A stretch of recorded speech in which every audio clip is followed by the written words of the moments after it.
Hi, welcome back to my channel. My name is Allie. We're about to have a lot of fun. I love reading unhinged romances. I don't know for certain, but I am so sure that I probably reach for them more when I'm ovulating because like science. Right now I am not ovulating. I am in my luteal phase. RIP to me. Although actually I'm having the best day ever. I'll talk about that more in a second. And so we are experimenting loosely on whether I get just as hyped for unhinged romances as I do when I'm ovulating. And I'm getting all of these recommendations from TikTok, so God help us all. But this video came up on my For You page. This video, sorry. No lie, it's exactly 1 month ago that I saw this TikTok and I have not been able to get it out of my mind. The video is asking, what's the most unhinged book you've ever read? So of course I had to watch. But also, of the books that this girl mentioned, every single one that I had read, I have like absolutely devoured and I secretly am in love with them, including some books that I know some of you absolutely hate. We've got Morning Glory Milking Farm. I'm sorry, this is the most wholesome shit I've ever read. Oh, my heart just skipped a beat. I think I'm being punished. I'm about to get smited on camera. Like this is a wild book, but surprisingly wholesome. I've reread it. I don't want to tell you how many times. I don't think I've ever fully finished it though. It kind of lost me at the end. It got a little too wholesome and I wasn't here for that. I was here for the weird shit. She mentions Kiss of the Basilisk, which although it's not my all-time favorite book, I am obsessed with it. And when Lindsay was releasing this just chapter by chapter on her website, I came in week after week after week obsessed. And then of course Credence, which I've seen so many comments on TikTok, on YouTube saying like, if you like this book, you actually need help. I mean, you're not wrong, but there's just something in this book, especially like, it gets a little intense at the end, like it's turning into a thriller, I don't know. But there's something about Penelope Douglas, she really does it for me. So if these books, these unhinged jewels in my mind's collection are mentioned in this video, you know I need to read what else she has on here that I've never even heard of. 3 here that I have not read that we are going to embark on today and the next few days, and maybe even longer because these are chunky ass books, are these 3 books. And I'll be reading them in order that she posted in the video, which means that we're starting with A Soul to Keep. So let's listen to Probably Off Reading, that's her TikTok page, and see what she has to say about A Soul to Keep. She gets sacrificed by her village to the Duskwalker, and honestly, I don't know where I can sign up for that, but let me know if there's an area I can sign up because this Duskwalker, I can't even explain how diabolically... That was it? Okay. I've been saying in so many videos lately that I'm obsessed with like mythological gods and demons, especially demons right now. And like for a smutty love interest to be this thing, I am most excited for this one. I also kind of forget what the others are about, so whatever. Let's start off with a bang, literally, and get started. I think this is also the longest book in the group, so good luck to me. As far as my luteal phase goes, skip if you're not interested in listening about my hormones. I have found that the older I get, the more my hormones control literally everything in my body and my life. It's the most annoying shit, but the more I tune into it, the more I kind of accept and can predict things, especially since I have gone gluten-free because of celiac. I cannot believe the last few months my period has been regular for the first time in my entire life. Not only that, like my PMS symptoms are the same exact thing every single month, and I've been tracking on a spreadsheet, of course, because I'm a nerd, every single day the past like 5 months. Any symptoms, not just PMS or period symptoms, but also my mood every single day. And it's crazy that on a specific day every month I have a horrible mood, which is supposed to be in 2 days. That's like the big bad day. So we'll see how that goes and how my reading goes on that day. Right now though, I am in the absolute best mood. First of all, I woke up early and did my skincare routine the second I woke up at 5 a.m. I didn't put it off for a couple hours, so that's a plus for me. And then I only ended up working an hour and 15 minutes today because we ran out of work, which hasn't happened in a few weeks now, so it was a blessing because I had to film another video, this one, which I hope is edited and put on the internet already. And so I had 3 hours to film that already this morning and I'm done. And just as I finished, I checked my email and I was approved for a bunch of arcs on NetGalley, which is wonderful. But then one of the publishers emailed me directly and was like, I know I just approved this on NetGalley, but would you like a physical copy to send to you?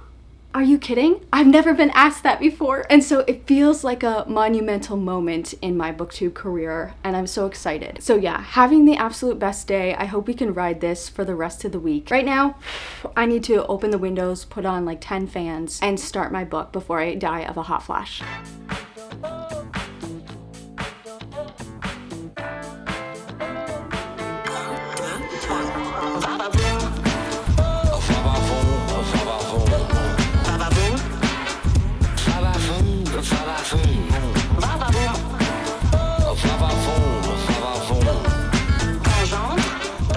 Okay, we're using this mic for a second because I don't feel like shutting all my doors and windows. It's so nice outside. I have finished the prologue, aka the info dump, and the first chapter. So I'm literally only 3% into the book, but I went on Goodreads to read the description, and I see that there are 8 published books in the series. So I went to go see the publishing date. It was published in 2022. I've never heard of this. And guess what?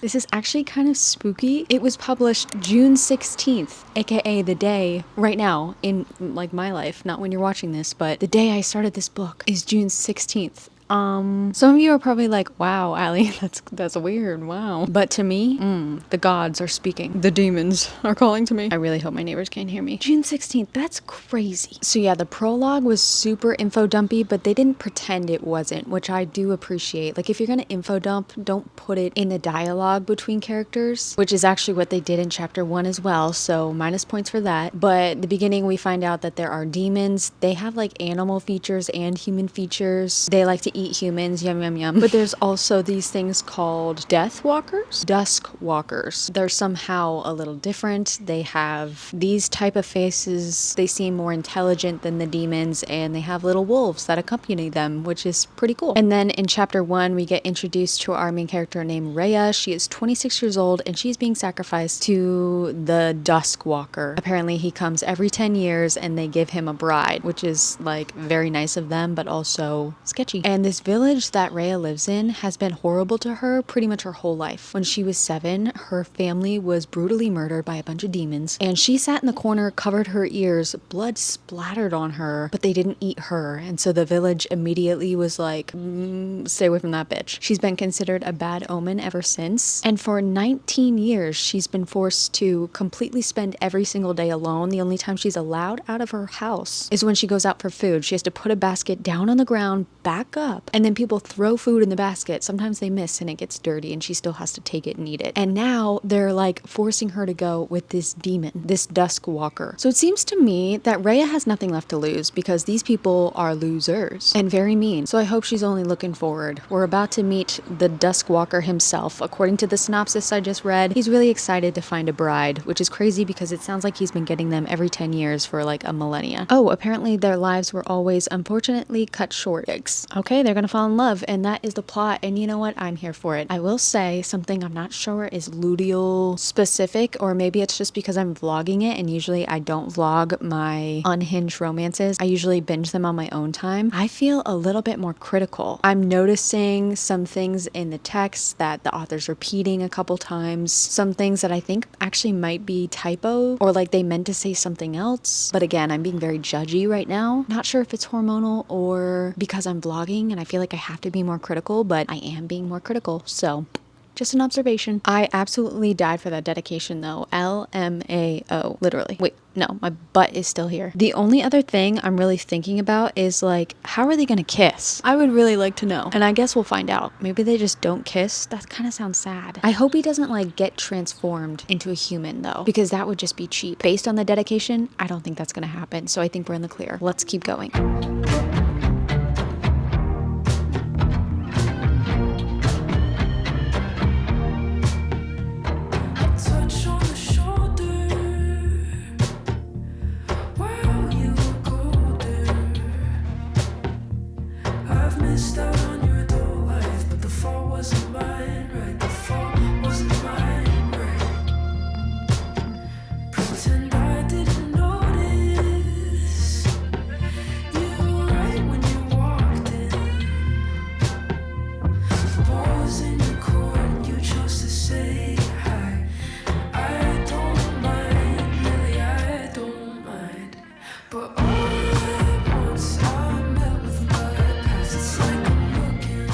I am now a quarter of the way through this book, and y'all did not tell me how wholesome this was. It's kind of giving that Grace Draven book, the sweetest fucking book ever. This one's a little different because if I think about it too hard, it's a little fucked up, okay? It's very much a Beauty and the Beast sort of retelling, and as we found out in the synopsis, he gets these offerings of these people in this town. All of them die very quickly, but he continues to get them. So I'm wondering if there's gonna be further explanation from that other than like like he's trying to find a companion. Because if that's the case, it's actually kind of fucked up of him to like knowingly take these people who just keep dying, who he thinks will keep dying. Yeah, I don't know. We're not thinking about that right now. That's luteal alley. Ovulation alley is still here. And honestly, this hasn't been spicy at all. I was thinking this would be unhinged in like Kiss of the Basilisk sort of way with like absolute sexual shenanigans. But it hasn't even gotten spicy until maybe the last chapter, but it's like an almost PG-13. That's pushing it a little bit, but it didn't make me want to not put this book down, but I need to fold my clothes and get ready for bed. But yeah, now I'm absolutely hooked because he is just a simp and I'm here for it, okay? It's interesting that there are so many sweet things happening that my gushy little heart is like extra loving it. So maybe I find that I like actual romance, like emotional romance more than smut during my luteal phase. That's a theory because my heart is absolutely melting for this man. Let me talk about some of the notes I have before we end the clip tonight. First of all, I love when fantasy romance in particular talks about scents. I know it really bugs some people, but I'm a scent kind of person and it absolutely fuels a part of me. I love it. He also has these eyes which remind me of the Star Wars Clone Wars. I had the biggest crush on this alien when I was little, which should have been my first guess that I'd be a monster romance bitch.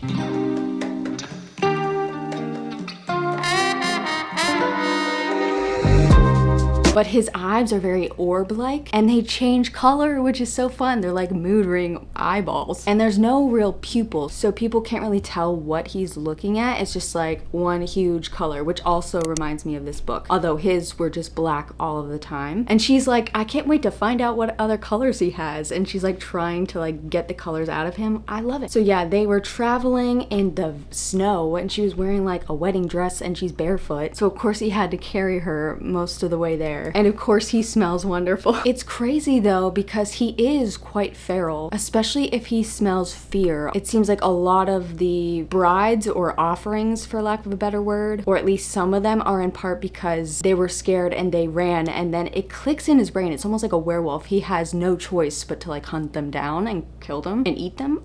And because our girl's just not like the rest of them, although I really, really like her, she's not really scared, or her fear is at a very lower rate than any of the other humans that he's come into contact with. Also, if he needs a companion so bad, why isn't he looking in this like demon realm? Because I'm sure there's like a demon baddie out there that he could hang out with. I don't know. Again, maybe we'll have that question answered later. Oh my gosh, while he was carrying her through this snowy forest, he picks her up and I kid you not, he has her sit on his arm and he just like carries her around like this. I was so confused about the way that it was described, and so I had to look it up. I was wondering if there was like fan art because this is 3 years old now, and there was. I found this very strange picture.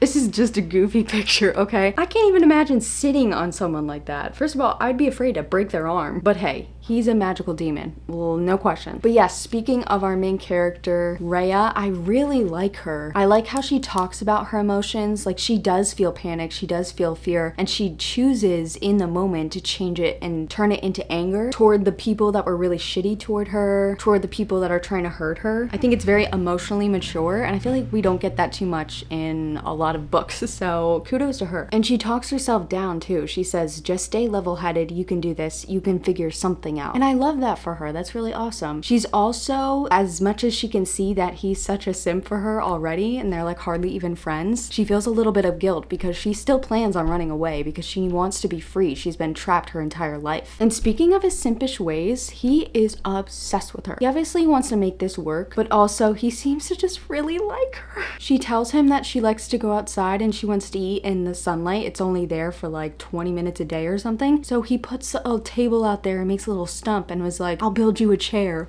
It sounds like Noah Calhoun. A flare of excitement lit in his belly, hoping if he continued to make things for her, do things for her, she would grow to like him.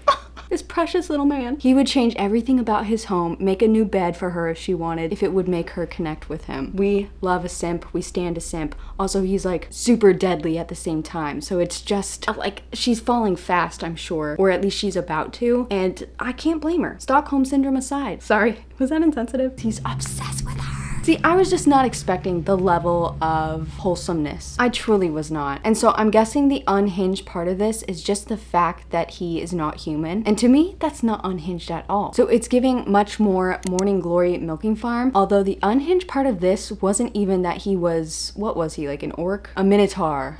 It was her job that she had that was like the milking part. That was the unhinged part. So we'll see if it gets any crazier, but either way, I am absolutely loving this. And I really hope I don't have to work too much tomorrow so that I can binge it absolutely the entire day. And that is also not something I expected. I expected to have fun. I didn't expect to like my heart to be like, so that's great. Great news. This has been an amazing day. Oh my God, I forgot to say something. Okay, the only kind of weird thing, this is a bit unhinged, honestly. If I'm thinking too critically, I'm thinking this is fucking not okay, but also... So to protect the human, because all the demons can smell humans, oh God, he has to bathe her with this particular oil that is going to protect her and mask her human scent, except he has to do it once a day or twice a day, morning and night. By bathing her in these oils, it's not just he gives her the oil, he has to like physically put it on every single inch of her body. And the first time it happens, I am with her. She is like so freaked the fuck out because it's not like he warned her that he was gonna do it. It was very weird. Like red flag, red flag, red flag. And then they kind of make us normalize to it, which is making me think like Stockholm syndrome. But if I try not to think about it too hard, it's becoming rather hot, okay? Because this is like twice a day now. And then the chapter I just read, she's like, take your gloves off.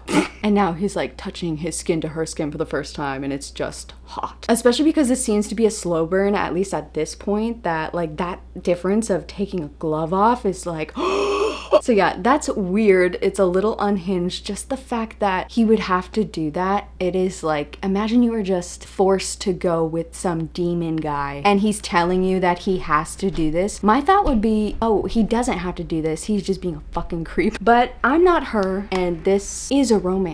So I'm gonna just let it go. Okay, that's it, leaving. I'm pushing it aside and we're just gonna have fun. All right, I have to get ready for bed. I'll see you tomorrow. Guys, I had to keep reading just like the next chapter. It's very much turning not PG-13 now.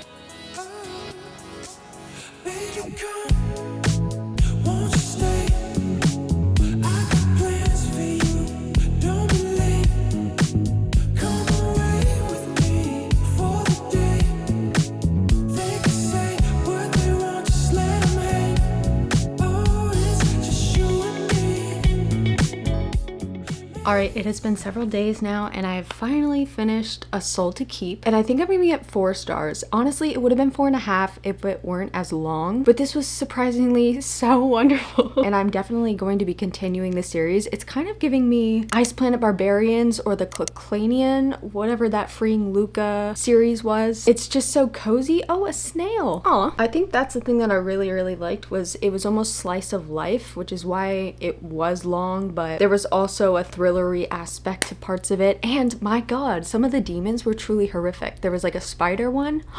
I was actually like, ooh. And I like that this author didn't shy away from horror. Like some of the things described were just disgusting, like blood oozing, and it was so funny how sweet and also like gross it probably is to a lot of people, but I loved it. Also, the demons and the what are they called? I should know this. Dustwalkers, they are sort of vampiric because not only does fear make them want to feed, but the smell of blood makes them absolutely frenzied like a shark or like a vampire. I do understand now why it is unhinged though, because yes, shortly after I updated you last time, I continued reading and like, the reason it's unhinged is because he is not human at all. And so while I have read a lot of monster romance, they are still like anatomically human in certain parts, if you know what I mean. Or even their mouths, there are parts of them that are very much human. This guy, he has no mouth. And he's got some interesting things going on in his body because they are like whatever they eat. So yeah, it was rather unhinged in the spicy scenes, at least just anatomically. I do think that the spicy scenes went on for a little too long. Like after the very thrilling aspect of this book, at the very end there were like two big spicy scenes that almost felt like they were written separately, and then the author was just like, oh, let's put them in here. It felt a little strange, and also like, oh, you're just doing this almost like a random novella that should have been included later, or maybe like within the story instead of like as an afterthought. I don't know, it was kind of strange, but whatever. I think that also brought my rating down a little bit, but still 4 stars. I really enjoyed this. I just was not expecting the simp levels. I'm so happy to see another simp in this fictional world I've built. Okay, yes. As for my luteal phase, we are in the trenches, people. Actually, I was in the trenches. I'm kind of out. I'm gonna be going in and out, you know, as he was too.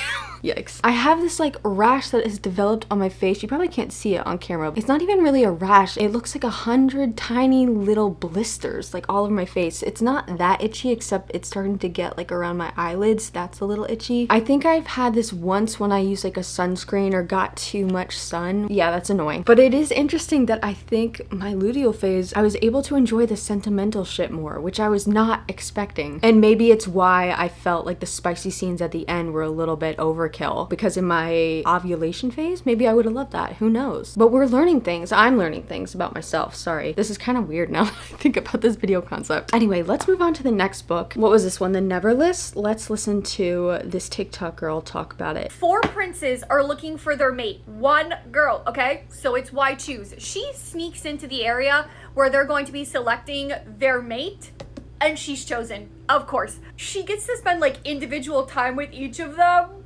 But then you know what happens, okay? It's really good. All right, we're wide choosing in our luteal phase. Let's see how this goes.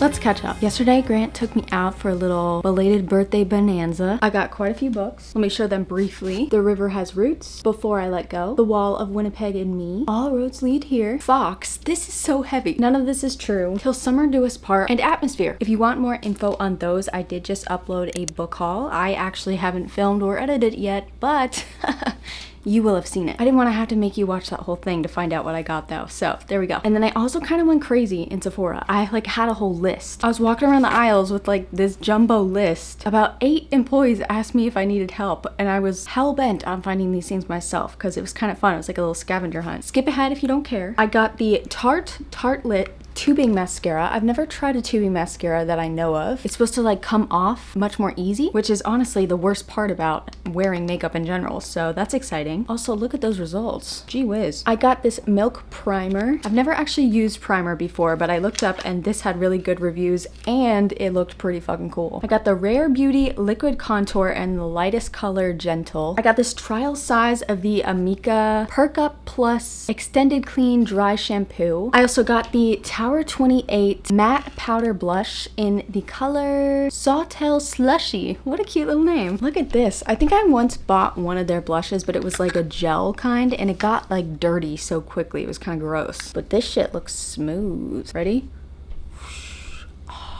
Nice. I also got a trial size of the Kerastase. I never know how to say this brand. This is like their night serum, and the full size one is a ridiculous amount of money. And you know what? Honestly, so is the trial size, but I've just been hearing so much about this. I must try it out. I've been really into hair oils lately. I kind of want to smell this. Oh, interesting. It smells both like a young and old lady in a room together. And then I did get my little birthday gift from Sephora. I chose the Summer Friday thing. This is like a face cream, which I obviously haven't tried because I'm scared to put anything on this piece of canvas. And then this little mini version of one of their like lip balms. Oh my god. I've never bought their lip gloss or lip balm, whatever this is, because it just seems so overpriced for what it is, but this smells amazing. It smells like a mix of honeycomb cereal mixed with like Lucky Charms marshmallows.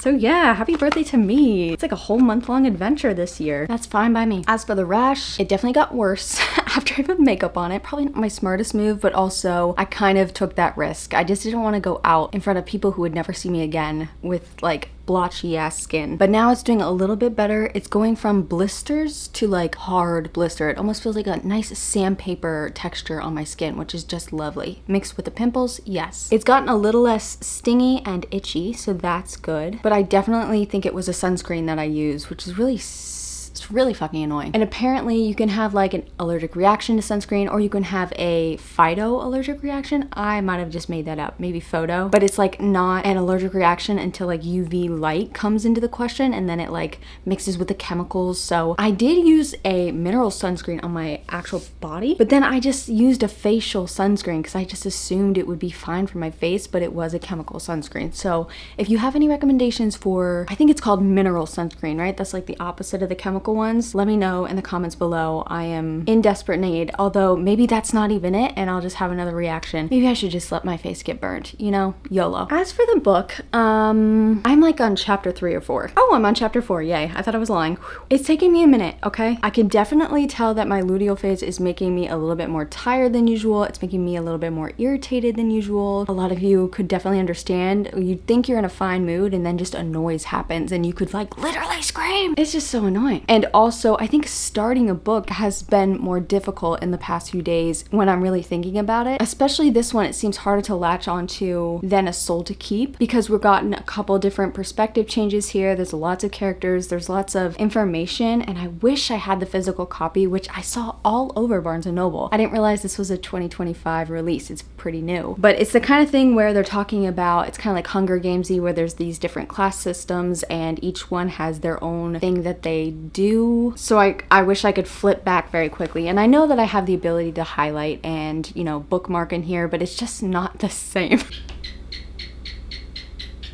That's a lizard, by the way. Our girly has not met the dudes yet. And so that is kind of like making me anticipate it, but I just keep opening this. And then after half a page, I turn it off. Like, what? Allie, come on. So tomorrow I have the whole day free. Is that a bug? No, it wasn't. So I am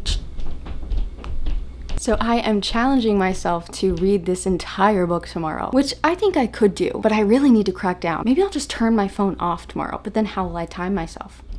I could use the microwave. Oh God, that's an annoying sound. Anyway, I'm annoyed with myself. I'm at that part of my luteal phase. I just like, I wish I could. I could, but I'm not going to, but I wish I had the guts. Allie, shut up.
All right, I'm finally to the 50% mark and it is, oh God, 6:13 p.m. It has taken me this long because I am actively disliking this book. Also, I'm using this mic because I have my ceiling fan off. I'm really hoping that that doesn't bug with the audio. Sorry if it does. I would have DNF'd this a few chapters ago if I were reading it on my own or if it was like a weekly vlog, but I feel weird DNFing in a themed reading vlog. But there's just so much in here that I am not liking, and it's all surrounding the writing, because it could all go really well. I like the idea of this. It's really fun. I hope you can't hear those dogs barking. But the execution, my darling, what are you doing? The main character is probably the most annoying part, which I feel really bad saying because again, the fundamentals of this character seems like I would love her. But she is not like the other girls and they won't stop saying that. And I'm not kidding. At one point she's with one of the dudes and he's like, well, the other girls, and she interrupts him and screams, I'm not like them. I'll never be like them.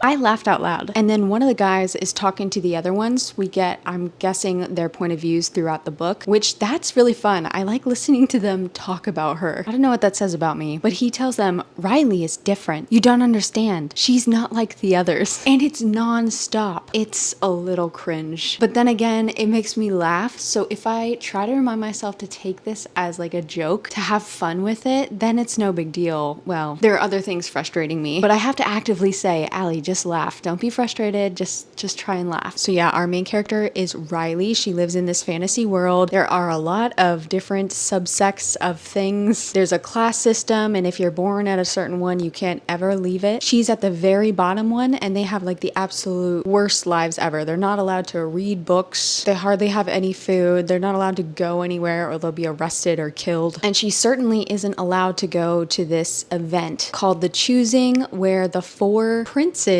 get to choose one girl to do like trial runs with them to become their mate. But she does go there. Her friend forges an invitation. She is going to try to find information about her sister who has been missing for a whole year. She has no interest in being chosen, first of all, because she doesn't want to be discovered for being at the lowest class, but more so because she's a demigod, and those aren't allowed. I think they're put in prison or executed. So yeah, she's really trying to stay under the radar, but she's the main character of this book. So of course, she's immediately chosen to be the girl. And you want to know why? Because she's not like the other ones. Now, this process of them deciding, or her deciding to be their mate, she stays with each of them for a whole month. So this process is 4 months long. And then there's this test where she has to like prove herself to the goddesses. I don't know. We're not there yet. I don't know if I'll ever make it that far. Where I am now at the halfway mark, she's only lived with one of them for 1 month. And the pacing of that month was actually laughable. She's there for one night, and then the next chapter starts 3 weeks later. So we just skipped over the whole thing, and now she's basically obsessed with this person, and we saw none of that, and he's obsessed with her. And it's like, excuse me, See, that's the thing I really can't see beyond, because you're really leaning into this romance, by which I mean this is a romance book. As much as she's trying to force this world building in us, it's poor world building. Oh God, I'm about to rant. I'm so sorry. If you're the author, please click away. I should have said that earlier. My God, I'm sorry, girl. I was getting really pissed off at the world building in the beginning because each tier had like a sub tier. The princes each had a father who has a certain power, and they wear a certain color, and each of them belong to a goddess who has a certain power and certain colors. And these princes have different gems and different colors and different cities and different powers. And so it's just this like tier thing that I'm sure the author was really excited to make, but it's just fodder. This is a book about a girl about to get railed by 4 men. Why are we doing this? I'm being pessimistic here when I say that I think the author is trying to overwhelm us with all of these details to make it seem like it's good world building, except it's just useless detail. I'm a hater. I'm sorry. I don't think the character writing is very good. Like, we know about her family, we know about her struggles, we know her motivation, but the logic sometimes isn't there, and she'll say things that are so obvious. She's clearly trying to hide her identity or like her powers or whatever. All of these things she's trying to hide, she's being so stupid. Like, some of the comments will just come out of her mouth and I'm like, girl, are you smart or not? I can't tell because it doesn't seem like it. Calm down, Allie. So yeah, those are some of my thoughts. And again, there are some points where I'm just like, okay, just have fun with this, Allie. I like seeing everyone interact together, but okay, wait, one more thing that is kind of annoying, but not really. So this is a why choose, right? Except for one of the dudes is being way more focused on than the others, both in the writing and through the character, which I find as a personal pet peeve might not bother other people. And I kind of understand why the author's doing it. She's trying to grow anticipation. She's going to leave him for her last so that we keep going until we see them have a better connection, which yes, is kind of the reason I want to keep going. So I understand why the author's doing that, but at the same time, this is a wide choose. I feel like there should be way more interest equally. But if she's in a room with all four of these people, her eyes go into one person in particular, and all of her thoughts surround that one person in particular, even when she's, you know, having a ball and feeling these feelings that apparently just are being told to us after 3 weeks in one page. Sorry. So yeah, I'm a little peeved about that, but it's really not that big of a deal, more so like than the other things going on. I have been taking a lot of notes. First page is just everyone's power, their connections, the got blah, blah, blah, blah, blah. I do have a couple like things that this is reminding me of. It is a combination of the Ties That Bond series, or whatever the series is called, which I thought was really fun until it kind of got a little not great. It is reminding me of Kiss of the Basilisk in terms of there's a royal competition, but it's nowhere near Unhinged. And let me just say, like, I guess the unhinged part of, sorry, I forgot I have this. I guess the unhinged part of this book is just that there's 4 people, but the actual spicy scenes are very vanilla, very like regular.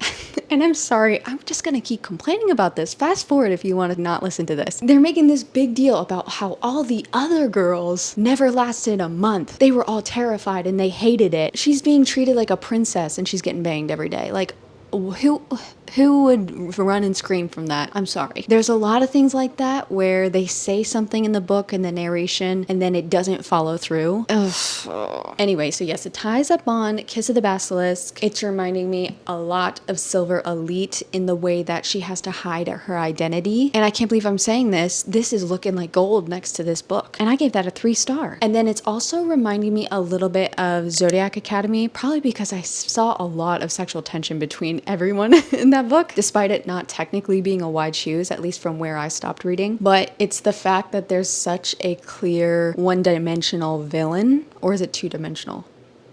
I don't know. He's not very dimensional. So yeah, that's what it's all accumulating to, which is funny because I had fun with all of these books, or at least I was very engaged with it. I wasn't really annoyed. This is annoying me. It really is, especially because we're about to go to the next person and I just know we're gonna get one night with him and then we're gonna fast forward 3 weeks and she's gonna be in love with him. I need more than that. Some other things that I wrote little notes about. Let's see.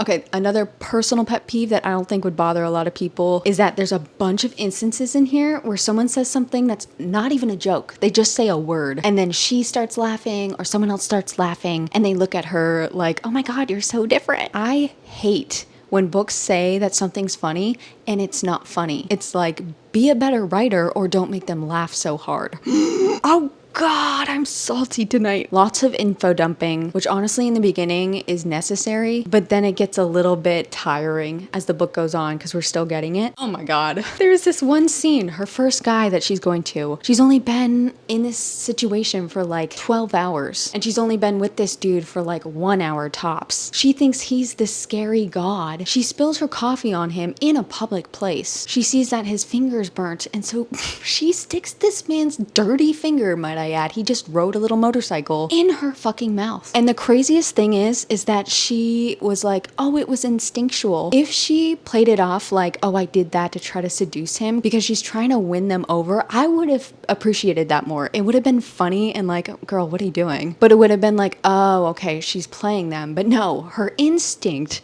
was to stick this strange man's finger in her mouth. It really worked out for her after that scene, but girl, there were a couple sweet things that I did underline, especially with this first guy that she's with. He's very, very sweet. I love a simp, and I wish we could have seen him falling more than just like, oh, 3 weeks goes by, I'm in love with her. I'm getting very frustrated with it, which is annoying, but I refuse to DNF it. I really, really do. But also, I really want to. So I'm not going to force myself to finish it tonight. I'm going to start on the 3rd book and then over the next couple days, I'll try to read a little bit of this as I can. Maybe I'll finish it first. I don't know. Maybe I won't finish it. I'm going to give it more of a shot though, because just in the last chapter, I did find myself being a little bit more invested just because I feel like I've put my entire fucking Saturday into this. I better get something out of it, you know?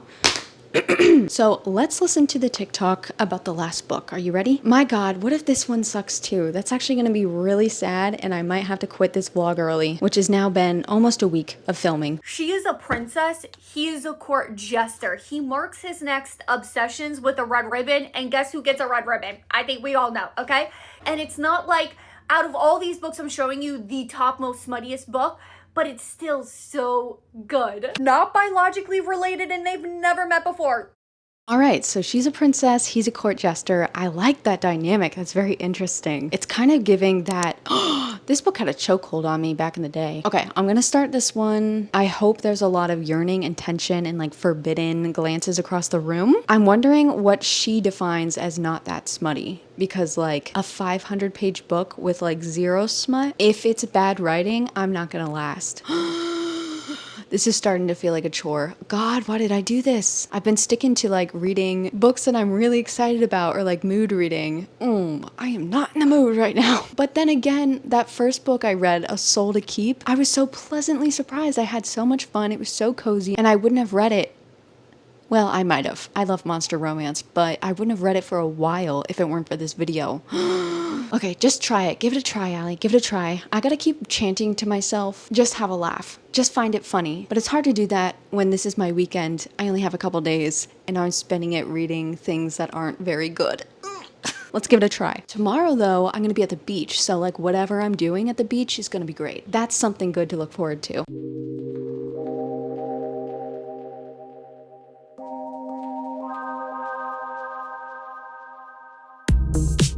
Before a storm, hear the sirens. Lightning in the clouds, she could dance. Getting hurt, but I'm trying to hold it. Falling stars flashing like a codex. My ship's spinning out of control. Your love's been down my Jericho. Want the moment to this. Slow motion, her fist.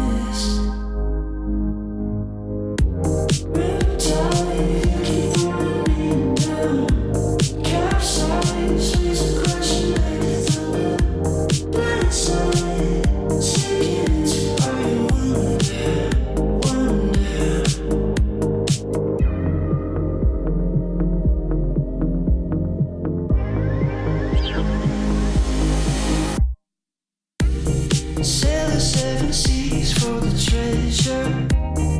I walk in a plane for your pleasure. Get your breath, feel the rush in my skin. Can't stop, I keep breathing. I deserve a medal, honestly. The endurance that I had to finish this, give me my medal. No lie, right after I finished that last clip where I was like at the halfway point, that was Saturday, I immediately shut the camera off and I was like, nope, this is going in the trash, this entire vlog. And I've been doing that for like 2 months, every other video. And I do think my luteal phase adds to that. I have a tendency during these times, an affliction of sorts, to completely just scratch whatever's not working. And even the next day, Sunday, I didn't read a damn thing. I actually tried. I read about 2 paragraphs of the next chapter. About threw this thing across the room because we were getting the same thing. We went to the next person, and immediately, even though she's only had like one, maybe not even a full conversation with this new guy, he's like, kitten. We had his point of view and he's like, God, I've been obsessed with her since day one. Okay, so yeah, no. I was like, no, I'm taking the entire day off of reading. I tried to read the first page of this book and I feel so bad for it because I was just, there was nothing going into me. I hit a block and I was like, absolutely not, absolutely not. So yeah, I spent the majority of yesterday, well, I went to the beach and had fun and didn't get burned. Claps for Allie, claps for Allie. And then I rotted on my couch and I played my phone games for the entire night. And then I woke up this morning, Monday. I love a Monday. I love a fresh start. Work was great. And during the first like hour of work, I got it in my head that I don't want to give up. I refuse to let this bitch take me down. So I actually grabbed the audiobook. I paid my own money It was like $7, but still. And that forced me to finish it because there's no way I'm gonna spend $7 and then have this vlog go in the trash. No, no, no, no, no. So the whole rest of the workday, I listened to this, which honestly, a sort of blessing this gave me because I have been having the worst concentration with audiobooks. I have not been able to take in information that way, but because I already knew everything about this book, or at least I was already really familiar with all the characters and world building and stuff, very easy to just do my work and listen in the background, and it was no big deal. And thank fuck, because there's no way I would have been able to read this with my eyeballs and waste an entire other day. No, no, no, no, no. So we got it out of the way, and honestly, the ending was pretty good. Everything else sucked ass, but it brought it from a 2 to a 2.5. I'm hoping it's the worst book I read this year. We'll see. We'll see in 6 months. And the really sad thing is, I think this has so much potential. I think this author has so much potential. The ideas here, this is a really fun concept. And like I said, that ending sort of action-y kind of final thing was really fun and exciting. And there are a couple directions that this author took that I wasn't expecting, and it was quite a pleasant surprise. But the entire rest of this book is just lost potential because every single relationship that she had four men, they skipped 3 weeks, 2 weeks, 3 weeks. Every single piece of relationship building and honestly interaction happened off page. Are you fucking kidding me? That might not bother a lot of people, okay? Maybe it wouldn't even bother me as much in my ovulation phase. But speaking of hormones, again, I'm sorry if you don't care about like this whole concept I'm doing, but I genuinely think it's pissing me off more in this phase. First of all, I'm in a mood, clearly. But I can't believe how much I'm yearning for any type of emotional connection. But that's what's missing in here. Ugh. Anyway, I don't really want to talk about this anymore, but again, the ending, actually pretty good. Not even not bad, I think it was a good ending. And it's clearly going to be a series. I am not going to be reading it, although it kind of makes me sad because what if she gets even better? She has a lot of potential, so I don't know, we'll see. Maybe if it's a whole year that passes, I'll try out the library copy. If it's on KU again, we'll see, we'll see, we'll see. Also, for anyone who enjoyed this book, I really want to make something clear in case you don't watch my videos. Anything that I don't like, I am never saying that I think it's stupid or dumb or bad. I am just missing something that I like from this, and I can definitely appreciate other people liking it, and I would be so happy that someone else does. And like I said, there's so much good ideas in here that I can, there's so much potential, but that makes it just so much more disappointing to me. Anyway, we're gonna stop. My rash is, oh my gosh, pretty much all clear. I only have zits on my face now. Never thought I'd be so happy to see them. Now I can safely move on to Trick. As I'm 2/3 of the way through this vlog, there is no fucking way I'm not gonna finish this book. So knowing that is making it easier that I'm not gonna DNF it, and this video is happening, okay? Whether I like it or not. But my God, was I craving, thank God I didn't read this first, because there would have been no way. I would have never gotten to A Soul to Keep, which would have been devastating because I freaking love that book, especially compared to this. The entire time I was reading this, I was just fondly remembering such a good time I had during this book that it made me like it even more. And I was like, God, I could be reading the sequel right now. Fuck yeah. Ooh, I need to calm down.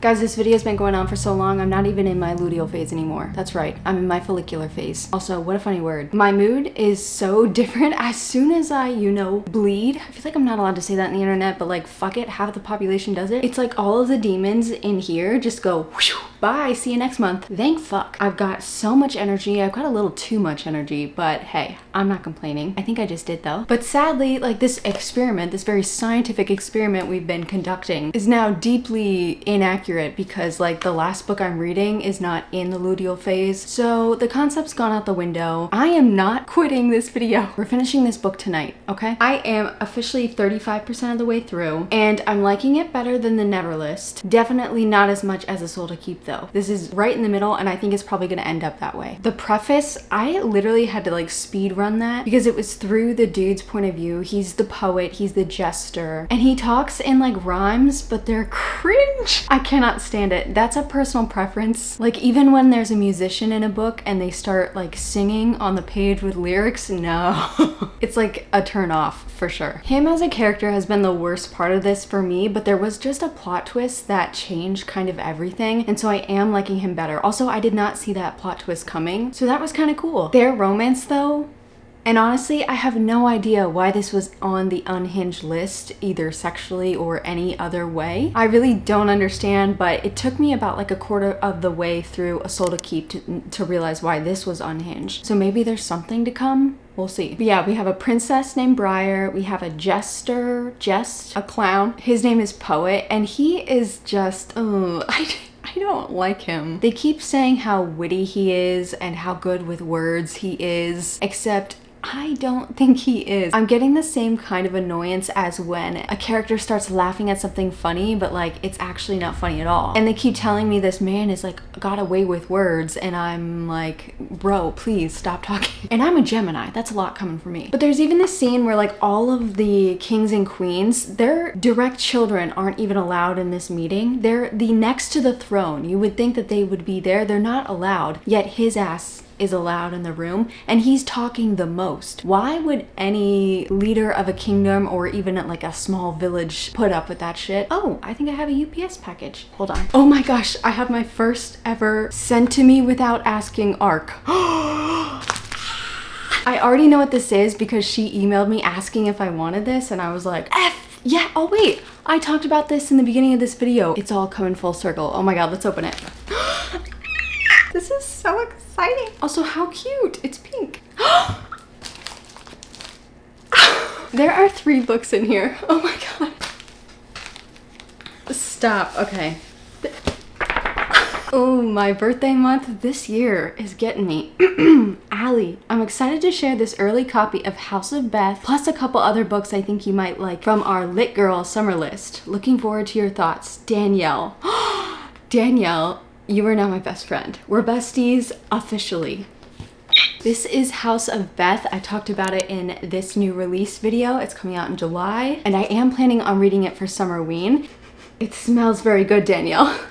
Sorry. And it's way shorter than I thought. Oh my gosh. The blurb on NetGalley and Goodreads says this is for fans of Bunny and Night Bitch, so I'm very, very, very, very, very excited. Need to get my expectations a little lower though. I'm so curious what these other books are. Okay, let's check it out. I'll show you first. It's called What Hunger. I've been eyeing this cover for so long because it's striking. Like, look at that juice. Okay, and one more.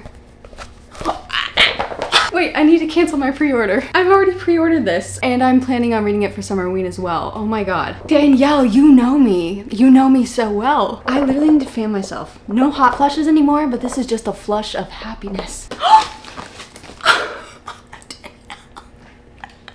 Danielle, I'm actually gonna cry. Oh my gosh. Guys, my life is complete. Danielle, I don't know why you'd ever watch this vlog because it's a fucking mess and we're probably already an hour in, but girl, you're my savior. How do I collect myself after this? Here, this is what this looks like. All right, back to the book. Oh my god. My heart's beating so fast. I'm so excited. Okay, try to concentrate. What was I even saying? We got a princess, a court jester. He's giving me the ick. I really like our princess. She's very thorny, and she's doing it because of a secret. Something to do with her dead father. She's blaming herself for some reason. We don't really know the details quite yet. And so she is really an avoidant kind of person. She's like pushing every single person away, including her mom, who's like trying to be so sweet to her. And it's really actually so sad seeing her like snap at her mom. She's trying to do it because she doesn't feel like she deserves her mother's love, but like her mom is sad and she feels so rejected by her daughter. I'm sure there's going to be a scene in here where they come together and it's going to be very satisfying. And so yeah, I really like Briar because of that, how thorny she is. It's a character trait that's either usually so exaggerated or it's just to have a little bit of sass, which honestly I don't mind either, but it's very logical the way that she's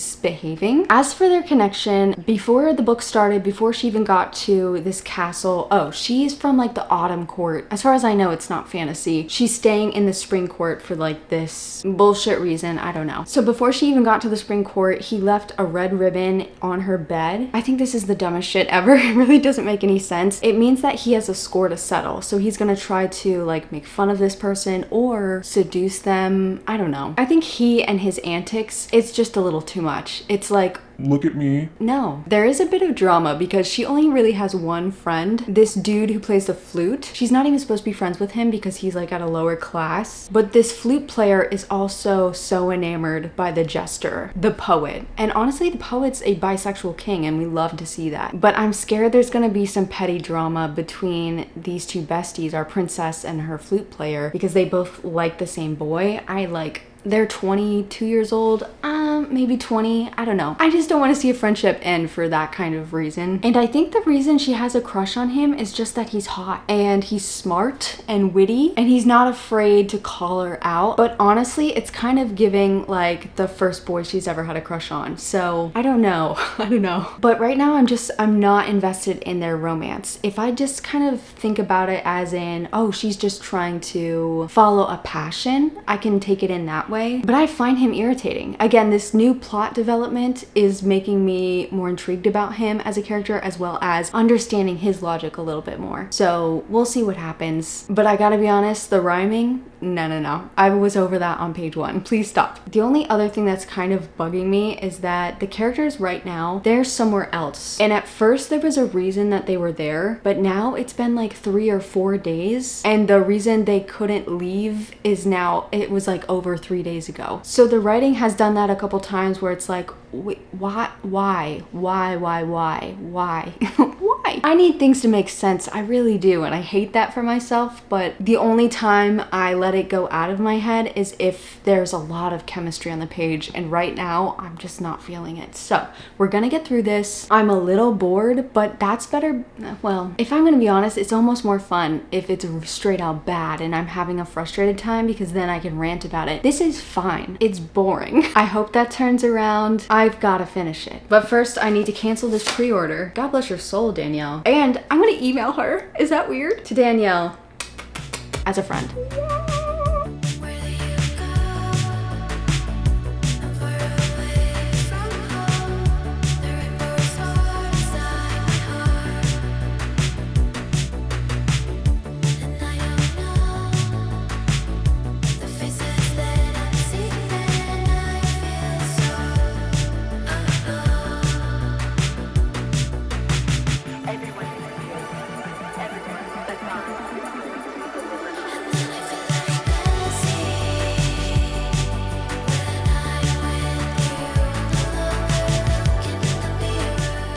Taken literally all night, but I finally finished this book and I finally finished this vlog. I did not let it defeat me, and for that I am very, very happy. But like, I am done. I think this is the last time I do a vlog like this where I'm choosing books that I've never heard of. At the same time though, I think about how much I love this first book, A Soul to Keep. And honestly, reading these last 2 books makes me want to jump that up to like a 4.25 at least. Thank God we started with that book, or otherwise this would never have seen the light of day. My final thoughts on Trick. This is so weird because it's like the opposite of the Never List, but I actually think I had more fun with the Never List. I think this was written better. I think at times the wording was even great. The author used old-timey language because this is a historical setting and it really added to the atmosphere, although every now and then the author would use a weird very modern phrase or like a certain curse combo and it would feel really clunky. I think the word slut shaming came up, but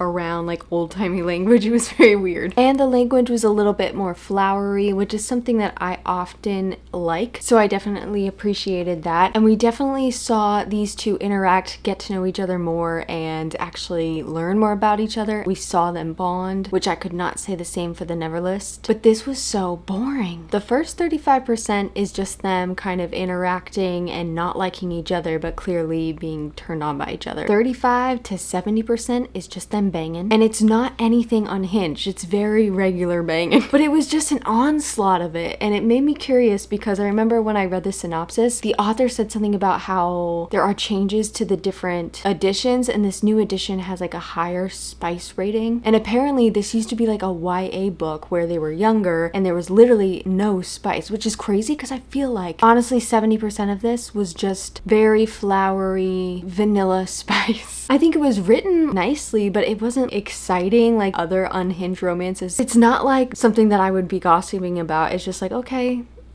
and then it keeps going on. It's okay. Plus the fact that it's so flowery, one scene goes on for a long time and it's like, y'all have just been kissing this whole time and you're talking about like thrusting tongues and I'm like gagging over here. So yeah, I'm wondering if the author wrote these sex scenes randomly years later and then just had to figure out where to sprinkle them in, because there's so many and they're just like shoved in seemingly random places, or like the entire middle section and then sprinkled all throughout the ending. It was just huge chunks of it and I was just like, okay, which is a weird thing for me to say. Like, I'm not a prude at all. I'm the opposite. I'm a whore. Oh god. But yeah, these two were so boring because at first, actually up until like the 70% mark, I think they were just horny for each other. I don't think they were really in love. She was just horny, okay? And I get that. And again, it's weird that I'm complaining about this, but there was no story here. There was better things at the end, I will say. Their whole kingdom, there's a lot of messed up things going on, and there was like an action sequence at the end that was good. I kind of like it when romance gets actiony at the end because that was like my favorite part of this book. But also, I think I like this a little bit more because it had those fantasy elements, and although those spicy scenes didn't all do it for me and I thought they were pretty vanilla too, there were like one or two that were kind of unhinged because there were weird power things involved, like magical things involved. I have no idea why this was on this list. It was not unhinged in any manner of that word. And like, yeah, good for two people falling in love, but this story could have been a short story. I don't know. And that's kind of interesting because I think maybe based on how much I was loving the sentimental shit in my luteal phase, now that I'm out of it, maybe I would have liked it more during then. So my results here. Wait, I think I have a couple more things to say here. Oh, I liked how the narrators through both point of views were like, and I would think about this for years and years to come, that we knew we were getting a glance of them telling us this story. I like writing like that. Also, a very strange choice for the dude's point of view. He kept referring to women as females, and they just said it so often in his point of view that it just felt weird. I don't know. That's like a weird thing to complain about, but like he said it all the time, like this female here. I'm not a pig, what are you doing? Let me actually see. I think there's a way to search for a word. He says female 56 times. As for this vlog as a whole, I'm glad I did it for a few reasons. First of all, I got over my audiobook slump. These are my headphones. Sorry, I just realized it looks like I was just holding up bubblegum. But I'm now like back into audiobooks and I have nothing to thank besides these two awful books. Yay! That's actually so worth it. So ultimately, I'm so glad I did this video just for that. Second of all, I persevered through this vlog. I've been taking it really easy the last couple of months, and like anytime I'm not feeling a book or a vlog, I'm just like, it's okay, just like quit it. But I've been doing that so often that it's almost scary to like, there's like a barrier and I really just needed to cross it. So making myself push through, although god, I have to edit this now. I am very proud, which sounds so cheesy because like everyone on here is making vlogs, but I really needed to prove something to myself and it was proven in this video. And of course, I'm so glad I got to read this fun book and I can't wait to read the second one. So final ratings, I'm giving this 4.25. I'll give this 2.75 now that I realized that it was way more fun than this last one. This one's so hard to rate though because, here, I'll just put it up here. Editing Alley, I know you've been through a lot, babe, in the last couple days of editing this. Just throw up one more cover, please, I beg. This one is like written well and I feel like the romance isn't bad, but for some reason it was so boring to me, which is worse than it being badly written. So for like entertainment purposes, this gets a 2, but like as a piece of fiction, I feel like it should get a 3.25 because I think other people would really like it. So I'm a little stumped here. Let me know if you've read any of these. Also, sorry if I just shat on a book that you loved, but we all have our opinions, don't we? I am dying to finish this vlog, so I think we just gotta cut it. I was in such a hurry to take a shower and get ready for bed last night that I completely forgot to talk about my findings of this very exact and scientific experiment. And honestly, I figured out way more about myself than I had even intended. I thought this would just kind of be for a joke because I read romance all month long and oh my god, what the fuck was that? And I enjoy it all month long. I don't always enjoy certain books, but I don't think it's because of a mood I'm in or part of the cycle I'm in. I want to make that very clear. But I think I can appreciate different things more in different moods. And so I have figured out that in my luteal phase, I'm looking for some emotional depth. I'm looking for emotional connection and support through the relationships of the characters. I'm looking for some sentimental shit, and that is like the biggest, craziest thing I've realized because I thought I just wasn't wasn't a fan of that, but it was definitely the thing that stood out when I got it and felt like was missing when I didn't have it. And honestly, I'm so happy that I tapped into another part of my cycle, because I was saying in the follicular phase, I feel so much energy. I feel like I'm almost absorbing it. Like I can feel it like, okay, now I sound like an actual crazy person, but it's almost like an adrenaline rush. It's almost overwhelming the amount of energy I have. And I think that's why this truly wasn't hitting for me yesterday. Obviously, I didn't buy their romance, so that was going to be a problem no matter when I read it. But the thing I kept thinking and talking about was that nothing was happening, that it was boring. And I kept looking back on a book I actively hated and kept thinking, well, that was at least exciting. So I think in my follicular phase, I'm looking for excitement. I'm looking for energy, which is when I think I'm craving like Ali Hazelwood most, because she stands out as a very high energy writer for me. And then I was just sitting here looking at this book that I just read, and I started thinking about the other romance authors that I love, other romance books that I love. And I think it's because they tap into every single mood, so that no matter when I'm reading it, I'm loving it, and I get so much depth in it in every direction that I want. Like Miss Ali, she is so high energy, but she also taps into that emotion very, very easily and very well. She's also a wonderful writer, which I think I'm looking for all the time, but just thought I'd add that in. And she's a smutty queen, which obviously during my ovulation time, like I'm extra excited to see that. Though again, I do appreciate that month long. So I think this has really opened my eyes to how I'm rating romance books. And it's funny that it seems to be more pertinent to romance, like these cycles, than other genres. But if I'm thinking about it, maybe energy and emotional depth and connection really matters for me in all sorts of genres. I feel like I'm tapping into something here, and I need to do further experiments, but mostly I just want to start reading books that I have on my shelves that I'm excited for. But yes, a surprisingly very thought-provoking experiment I did, at least for me. I'm glad I got all this romance in, because I'm about to go to a horror thriller heavy week, if you know what's coming up. So I'm looking forward to that. Anyway, as you can see, I have a lot of energy, so I need to be using it editing this fucking video. I'll see you later. Goodbye!